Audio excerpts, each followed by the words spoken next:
buenas noches, mis amados hermanos. Dios me les bendiga en esta noche de martes de estudio bíblico, martes de cartas generales. Hermanos, gracias a Dios que nos permite la bendición de estar conectados nuevamente esta noche, este martes 11 de agosto del 2020, mis amados hermanos. Y bueno, pues vamos a continuar, hermanos, prácticamente ya terminando este estudio, ¿verdad? De la segunda carta del apóstol Pedro, capítulo 3. Básicamente estamos ya nada más en la recta final, en la parte de los versículos del 17 y el versículo 18, ¿verdad? Acuérdense que este capítulo está dividido, ¿verdad? En dos partes.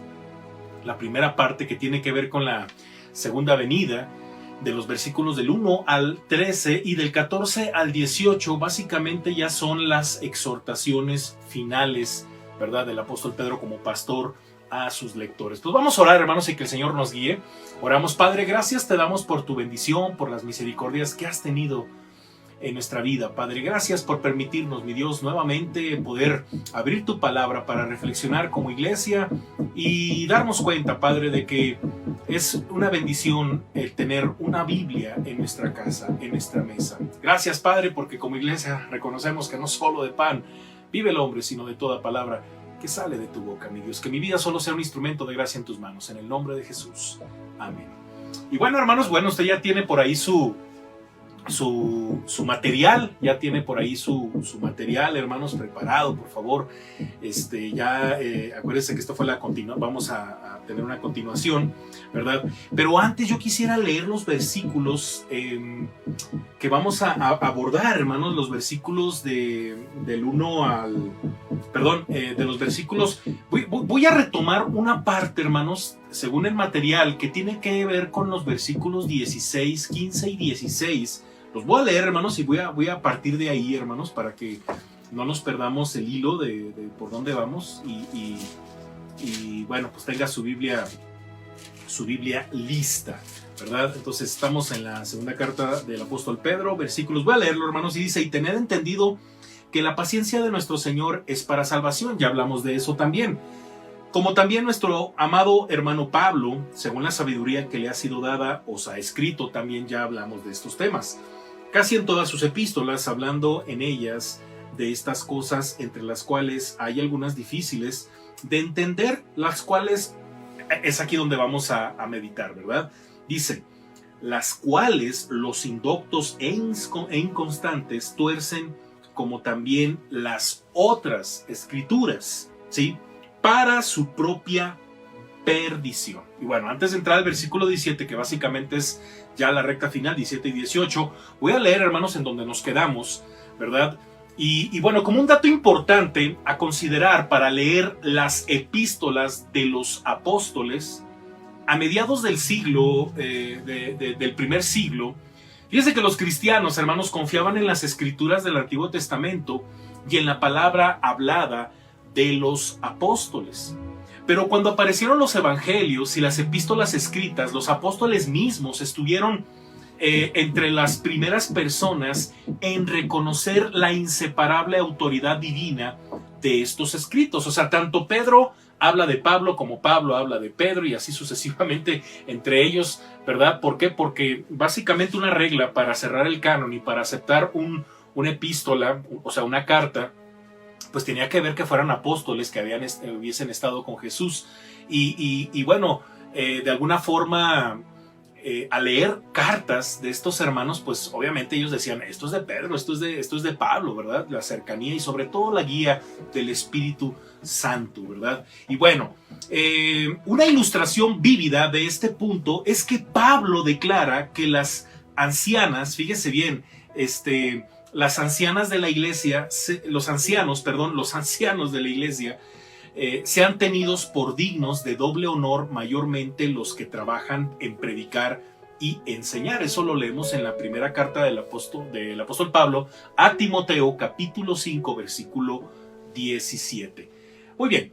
Entonces el apóstol comprueba su argumento citando la escritura de dos fuentes diferentes. La primera es del Antiguo Testamento, que se encuentra en Deuteronomio 25:4 que dice: no pondrás bozal al buey que trilla. Porque en este pasaje, lo voy a leer rápidamente, hermanos, porque para que sepamos de qué estamos hablando, ¿verdad? Porque igual ya usted está, allá está en su casa con la Biblia, pero sí valdría la pena hacer mención de lo que Pablo escribe en este capítulo 5, verso 17 de la primera carta a Timoteo. Dice: los ancianos que gobiernan bien sean tenidos por dignos de doble honor, mayormente los que trabajan en predicar y enseñar. Luego dice el 18, pues la escritura dice: no pondrás bozal al buey que trilla, y digno es el obrero de su salario. Ojo, fíjese bien la escritura que usa Pablo, ¿verdad? Como le digo, Deuteronomio 25:4, que es donde dice: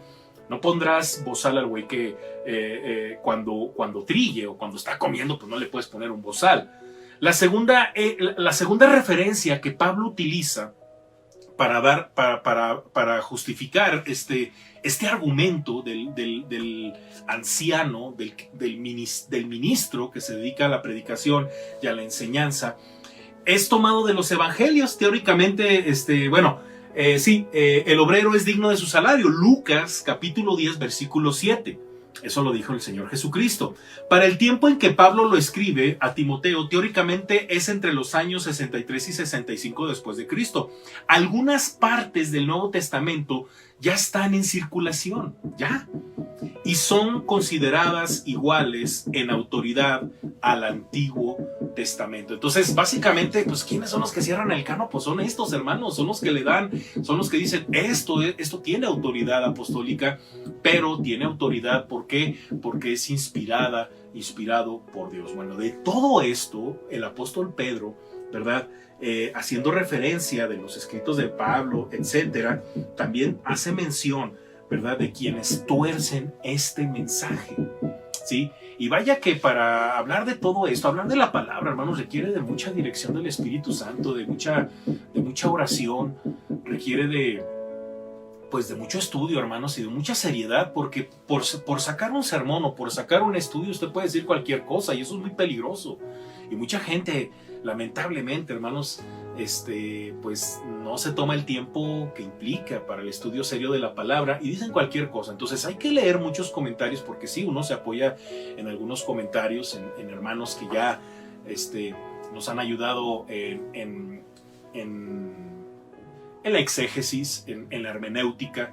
Y bueno, cuando usted lee el comentario, usted inmediatamente se da cuenta la seriedad incluso de ciertos autores, ¿no? Entonces, sí, hay líneas doctrinales, hermanos, que uno también debe identificar y decir: bueno, es que esta línea no es muy sana.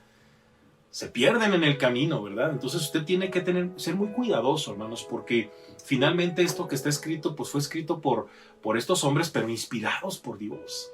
Entonces, si es así, pues póngase a orar. No lo entiende, ore al Señor. Pregúntele a los que saben. Pregúntele a su pastor. Cómprese buenos materiales, como yo se lo he recomendado. Pero seamos serios, hermanos, porque mire, yo siempre he dicho, hermanos, todo lo revelado, como dice Deuteronomio 29, o sea, 29. Hay secretos que son de Dios, hay cosas que son de Dios, hermanos, las cosas ocultas, las cosas que son básicamente muy complejas, difíciles de entender. Dice claramente Deuteronomio 29, esas son de Dios, pero hay unas que son reveladas a los hijos para que obedezcan la ley, para que obedezcan los mandamientos. Entonces, todo lo que nos lleva a la obediencia, todo lo que nos lleva a la práctica, todo lo que nos lleva al perfeccionamiento, no sé si esa palabra existe, ¿verdad?, a la santificación, hermanos, a la imagen de nuestro Señor Jesucristo, pues yo no creo que eso sea errado. Al contrario, si nos está acercando a Dios, nos está comprometiendo más, si eso nos está cuestionando, hermanos, en nuestra conducta, en nuestra ética, oiga, todo con el fin de ser como Cristo, creo que el Espíritu Santo nos está guiando para una correcta interpretación. Así sean temas escatológicos, así sean temas relativos con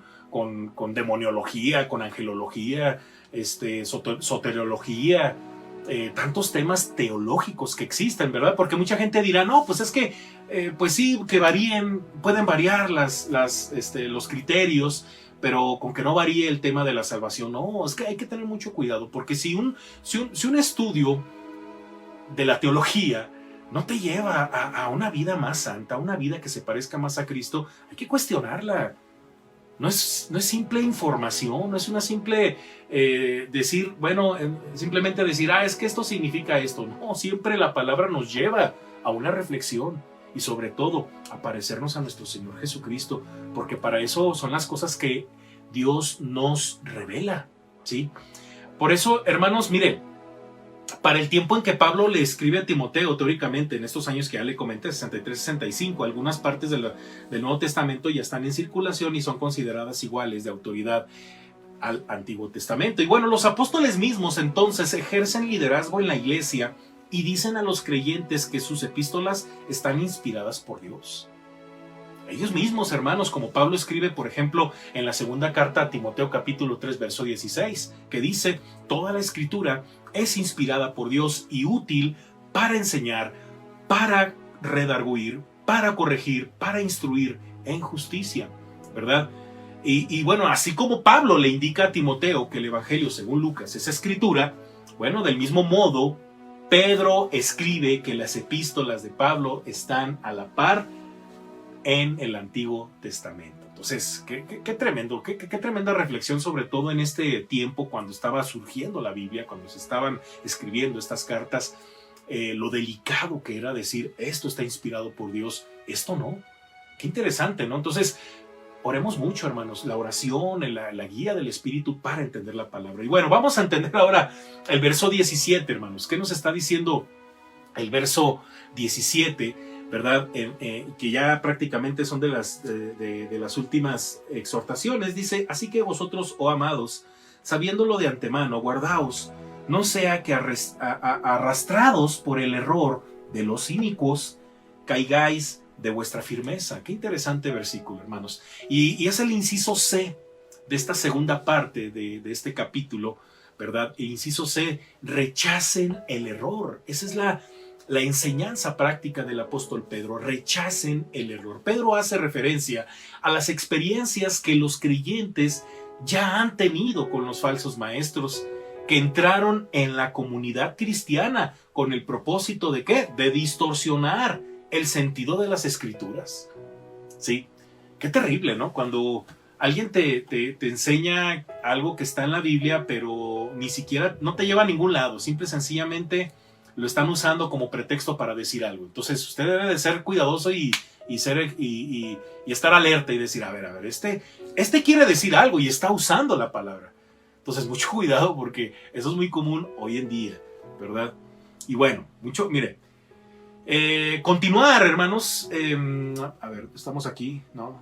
Ok, Pedro dice a los lectores que dadas las experiencias traumáticas, fíjese bien, que han tenido en su relación con estos herejes, o sea, los burladores, los burlones, los burladores, los falsos maestros, bueno, deben evitar la compañía de esa gente.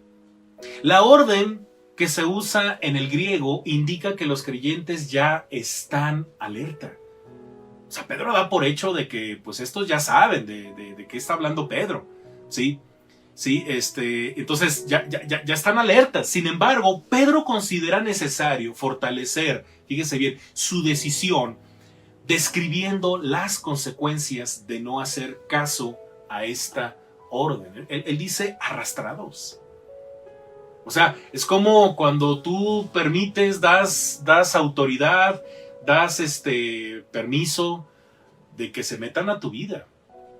Por eso básicamente es mejor ni te juntes con ellos, porque pues si es mentiroso y tú te juntas con ellos, pues todos van a decir también que tú eres mentiroso, ¿verdad? Por decir algo. Entonces, pues te van a arrastrar, ¿verdad? Te van a crear una fama que ni siquiera tú la hiciste, pero por el simple hecho de estar con ellos, pues ya dice mucho, ¿no? Entonces los creyentes deben estar siempre alertas contra el error y el engaño. El error y el engaño. Mira, es sencillo. Hay quienes leen la Biblia y sublevan tantas cosas que hay en la Biblia y se les olvida que el mensaje central de la palabra es Cristo. Es Cristo, es la revelación de nuestro Señor Jesucristo, ¿sí? Y la salvación del hombre. Entonces, hay quien pues se enfoca más, ¿verdad? Por ejemplo, en la nación hebrea, ¿verdad? Digo, yo no es que yo estoy en contra de ellos, ¿no? Digo, gracias a Dios, porque a través de los judíos es que llegó el evangelio. Pero Pablo está preocupado. Yo leo Romanos, hermanos, y Pablo está preocupado por ellos, porque no creen. Pablo incluso dice, yo prefiero ser anatema con tal de que mis hermanos en la carne, los israelitas, se conviertan. Pero hay quien los subleva, bueno, hay quien ya los salvó así por default, ¿no? Y cuando el evangelio fue dado a ellos, pues obviamente, hermanos, si el evangelio ellos no lo creen, pues ellos no se van a salvar. Claro, todas las promesas son en virtud también a su obediencia, porque si hubo un pacto entre Dios y ellos es porque Dios iba a cumplir con su parte, pero también ellos como pueblo. Claro, las promesas, hermanos, están puestas en la mesa, pero también pero hay condicionantes, ¿verdad? O sea, si te arrepientes, si me reconoces, ¿verdad? Entonces, muy importante, hermanos, entender que básicamente, hermanos, hay un mensaje central, y es la salvación del hombre a través de el Mesías, Jesucristo. Pero hay quien exalta otras cosas dentro de la misma Biblia. Entonces, mucho cuidado. Bueno, a lo mejor me estoy exagerando un poquito con estos temas, ¿verdad? Pero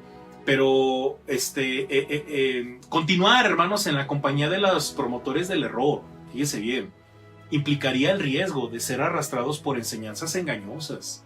Sí, porque hay quien exalta. Yo digo todo esto anterior, hermanos, no necesariamente por el tema del pueblo hebreo, sino incluso por el tema de la prosperidad, ¿no? Hay quien agarró el tema de la prosperidad, hermanos, como un mercado tremendo en estos tiempos últimamente, ¿verdad? Porque, bueno, siempre ha existido quien retuerza la palabra, incluso en estos temas, pero en estos tiempos más.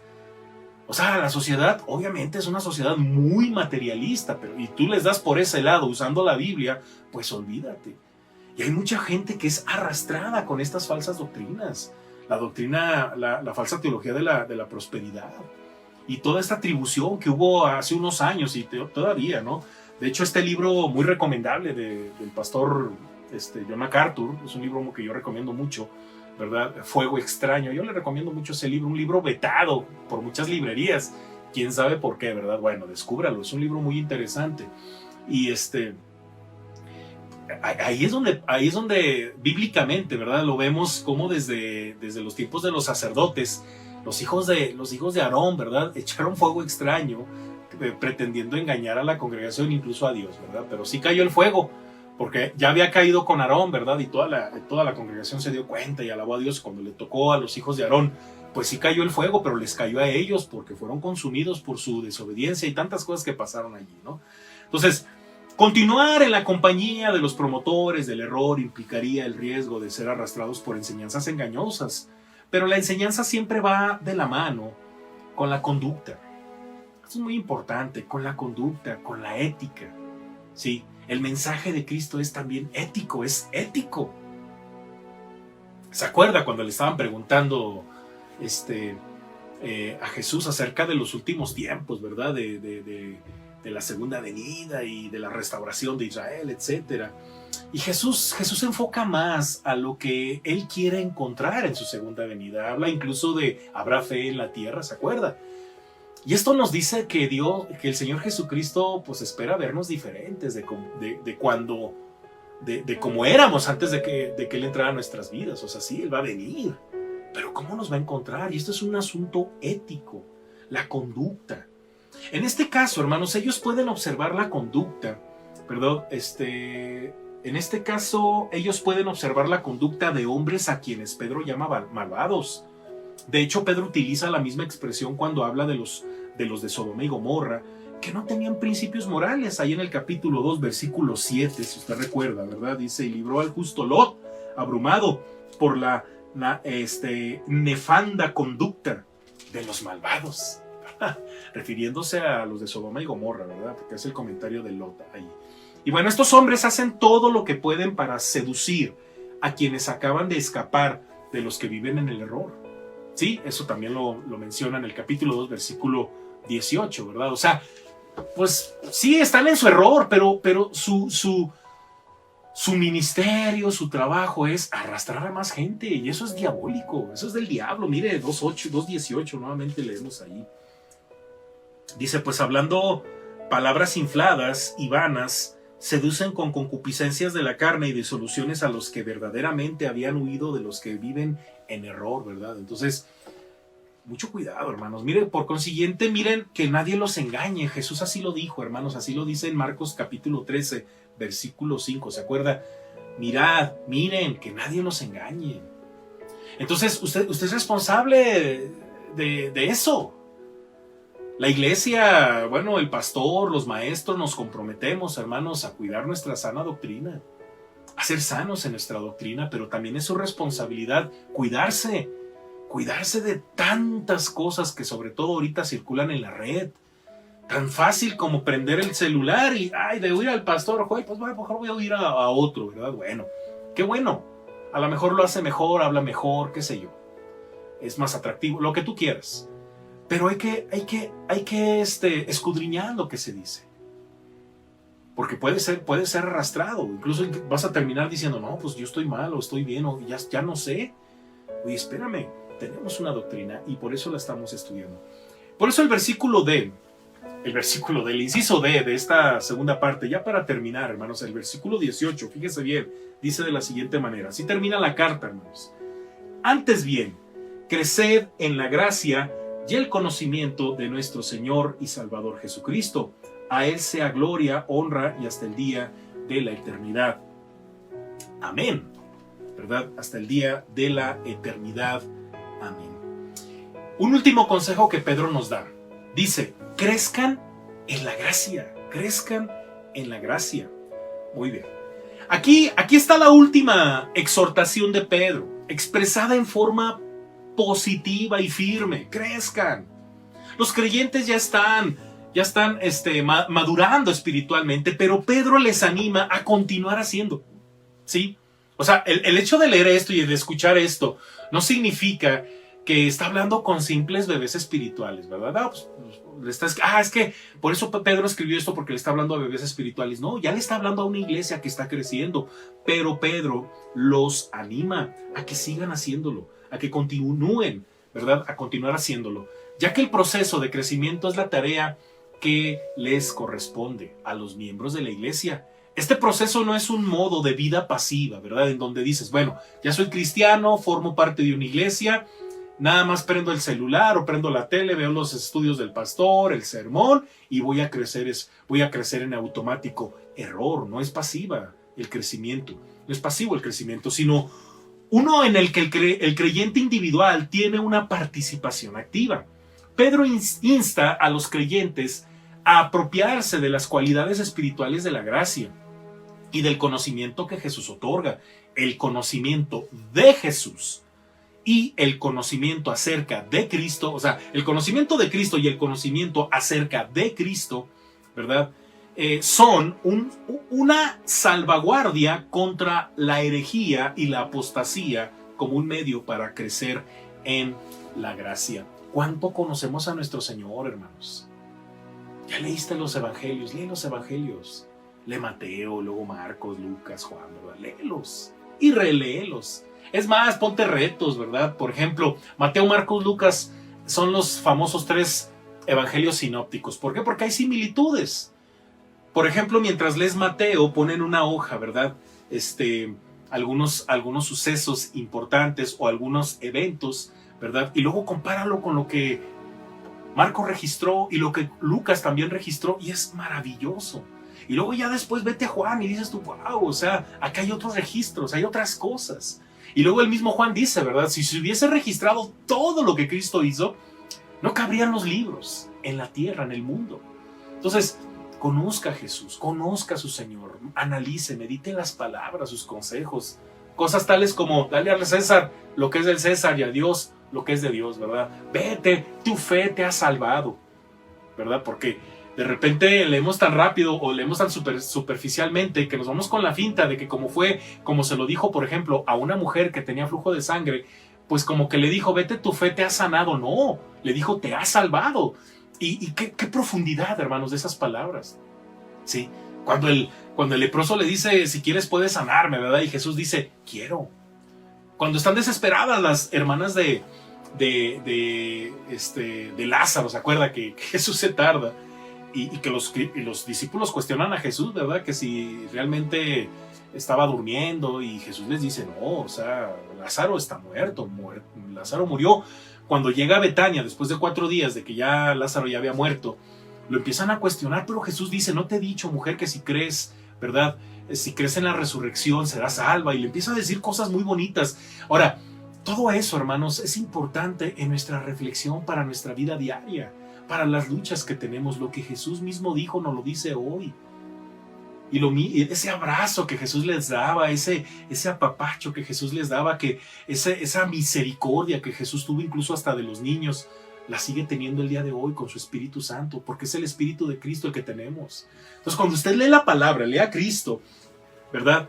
Oiga, pues usted siente ese mismo abrazo, esas mismas palabras a su vida. Conózcalo, crezca en esa gracia, crezca en el hecho de saber que usted tiene muchas cosas que usted y yo no merecemos. Eso es crecer en la gracia, profundizar en esa gracia de nuestro Señor Jesucristo, ¿verdad? Entonces, resumiendo, Pedro exhorta a los cristianos a ser cada vez más como su maestro, dando manifestación a las características de él en sus propias vidas. Y mira que crecer en la gracia, hermanos, hay algo muy básico. Yo quiero compartírtelo rápidamente.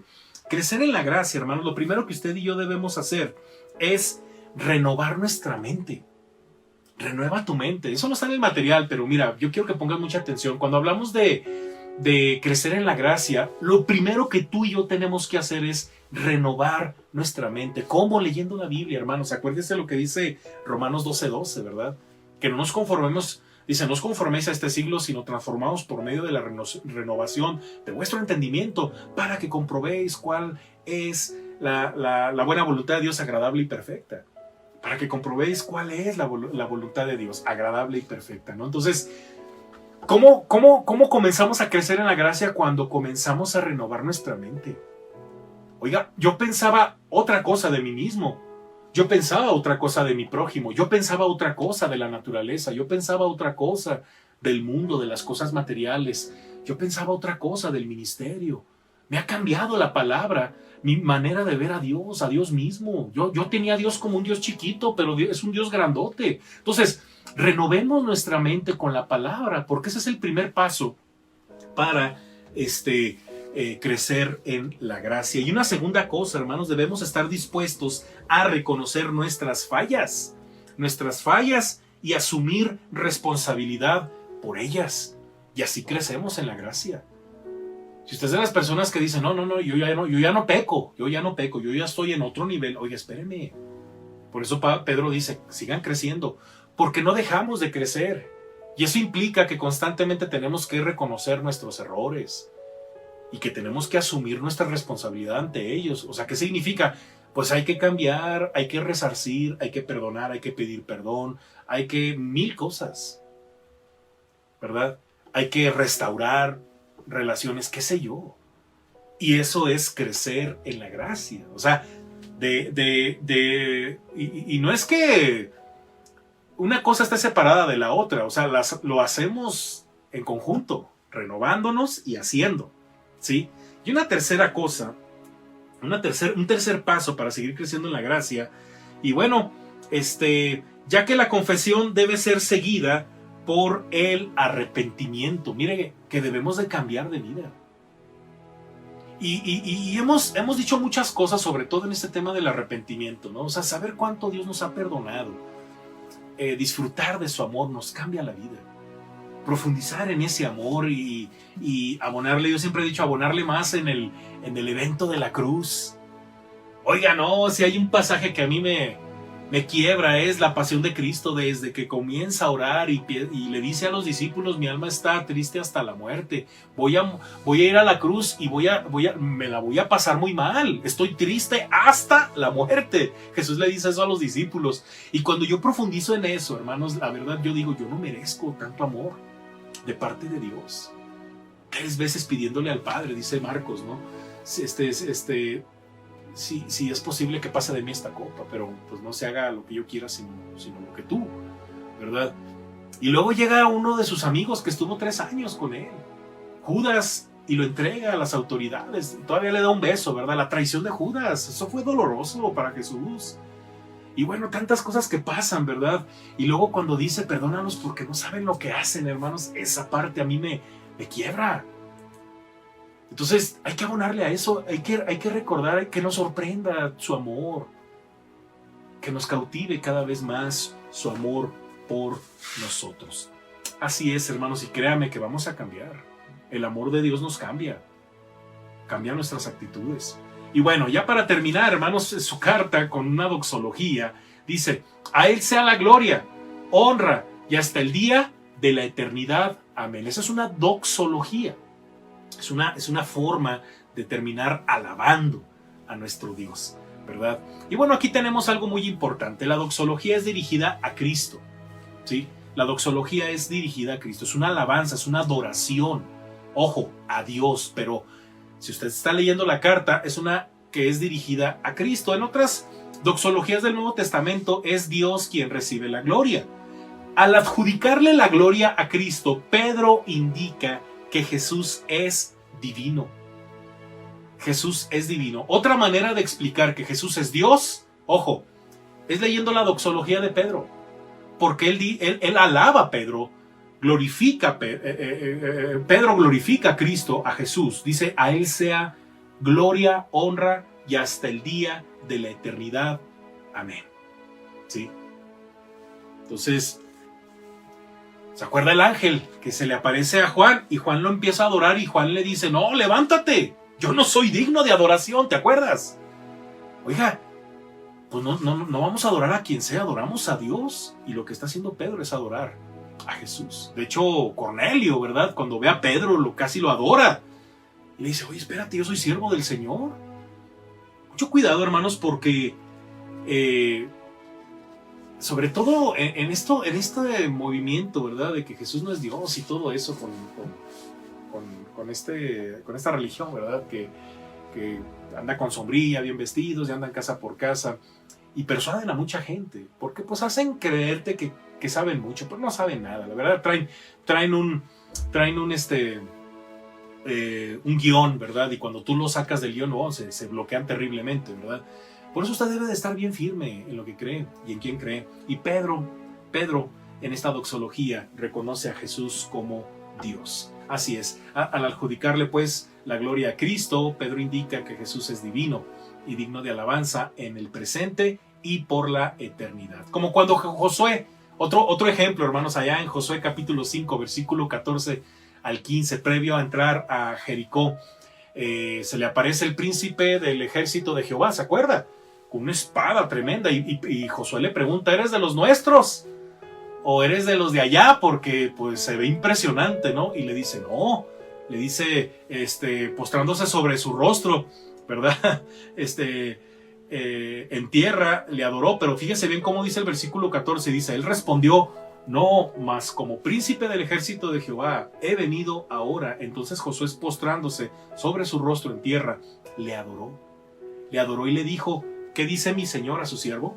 Y el príncipe del ejército de Jehová respondió a Josué, quita el calzado de tus pies, porque el lugar donde estás es santo. Y Josué así lo hizo. Yo por eso le digo, lo que nos cuestiona constantemente a cambiar, a reflexionar, es la santidad de Dios. Y eso sucede cuando usted se expone a la Biblia, cuando usted ora, cuando usted tiene comunión con su iglesia, cuando usted adora a Dios. Su santidad nos cuestiona. ¿Y qué hacemos? Nos postramos, nos humillamos, decimos, solo tú, Dios, la honra y la gloria. Y bueno, es Cristo preencarnado en el Antiguo Testamento. Imagínense, se presentó allí con Josué, ¿verdad? Qué hermoso. Y bueno, un breve resumen ya para cerrar esto, hermanos. Miren, en esta segunda epístola a sus lectores, Pedro los exhorta a pensar con claridad y a recordar las enseñanzas de los profetas y de los apóstoles. Pedro los alerta con el peligro de la presencia de burladores entre ellos, porque estos falsos maestros niegan el regreso de Jesucristo y la llegada del día del juicio. Pedro les recuerda a sus lectores la creación del universo y las fuerzas destructivas del diluvio. Estos son los hechos que los burladores olvidan a propósito. Sin embargo, así como el mundo pereció en el diluvio, así serán destruidos los cielos y la tierra por el fuego. Pedro enseña a sus lectores acerca del tiempo y de la eternidad al comparar 1000 años con un día ante los ojos de Dios. El día del Señor está siendo postergado a causa de la paciencia de Dios hacia los pecadores, pero ese día llegará inesperadamente. Cuando los cielos y la tierra hayan sido destruidos, aparecerá un cielo nuevo y una tierra nueva. Serán conocidos como la morada de la justicia. La paciencia de Dios significa salvación para el pecador. Este es el mensaje que también Pablo transmite en todas sus epístolas. Hay gente inconstante que distorsiona el significado de las Escrituras. Pedro termina su carta exhortando a los lectores a que estén alerta para no dejarse engañar por los falsos maestros. Insta a los creyentes a crecer en la gracia y en el conocimiento de Jesucristo. Hermanos, ojalá ya hayamos disfrutado este estudio de las cartas de Pedro. Aquí llegamos ya prácticamente al final de la primera y segunda carta del apóstol Pedro, hermanos, y bueno, sigamos reflexionando en ellas, hermanos. Hay mucha enseñanza, hay muchas cosas, hermanos, que recordar de estas exhortaciones, de estas afirmaciones, de estas cosas maravillosas que Dios le reveló al apóstol Pedro, temas relacionados con la segunda venida, ¿verdad? Y muchos otros temas, ¿verdad? Y sobre todo tener mucho cuidado con la gente que literalmente se dedica intencionalmente a propósito, ¿verdad? A confundir. Gente resentida con Dios, ¿verdad? O gente que se ha alejado o que no ha sido seria en el estudio de su palabra. Mucho cuidado. Muy bien, pues vamos a cerrar hasta aquí, hermanos. Y bueno, pues yo lo invito, si Dios nos lo permite, la siguiente semana, si Dios quiere, vamos a comenzar el libro de Judas. Es un solo capítulo, hermanos, pero vámonos a ir poco a poquito y que el Señor nos vaya mostrando, ¿verdad?, el mensaje que tiene para nuestras vidas. Y bueno, que el Señor me use, hermanos. Sigamos adelante y vamos a cerrar esto con una oración. Padre, gracias te damos porque hemos llegado al final de este capítulo y de estas cartas, Padre, del apóstol Pedro. Gracias, mi Dios, porque este apóstol, mi Dios, es una gran bendición para nuestras vidas cuando lo conocimos en los evangelios y darnos cuenta por todo el proceso por el cual él pasó para ser el personaje clave en la iglesia primitiva, Padre. Gracias, mi Dios, porque al estudiar estos mensajes, mi Dios, nos hablas a lo más profundo de nuestro corazón, de nuestra fe, también con las experiencias de Pedro, Padre. Él guiado por ti nos aconseja a tener cuidado, mi Dios, con tantos peligros y tantas herejías que hay alrededor, pero sobre todo a tener un conocimiento serio, sano, de tu Hijo Jesucristo. Gracias, Padre, por tu palabra que es viva y eficaz, más cortante que una espada de 2 filos, que llega a lo más profundo de nuestro ser. Guíanos, Padre, en las siguientes reflexiones y que tú siempre seas glorificado y exaltado y que nosotros como iglesia sigamos siendo una iglesia obediente para honra y gloria tuya. Padre, en el nombre de Jesús. Amén. Amén, hermanos. Y bueno, pues no se deje de conectar, hermanos, por favor. Como le digo, el día de mañana tenemos conectados y bueno, pues vamos a estar esperando por ahí, hermanos, sus videos, ¿verdad? Para que nos bendiga con un saludo, con un texto, con una pequeñita reflexión, hermanos, de unos 5 minutos, 10 minutos, qué sé yo. Algo que Dios le haya mostrado, ¿verdad? Pero sobre todo, hermanos, un mensaje para la iglesia en estos tiempos difíciles, ¿verdad? Y bueno, conectados, ¿verdad? El día de mañana a las 8 de la noche, jueves de evangelismo igual, hermanos, a las 8 de la noche. Ore por un servidor, que el Señor me dé palabra para que podamos predicar el evangelio por medio de estos videos. Y el día viernes lo espero a las 6 de la tarde, culto de oración, hermanos. No deje de orar, no deje de ofrendar, no deje de diezmar, no dejemos, hermanos, de hacer lo que nos toca como iglesia y que la obra siga adelante, porque es la obra del Señor y el Señor sostiene su obra, hermanos. Dios me les bendiga. Hasta la próxima, hermanos. Descanse, siga meditando en la palabra de nuestro Dios. Bye.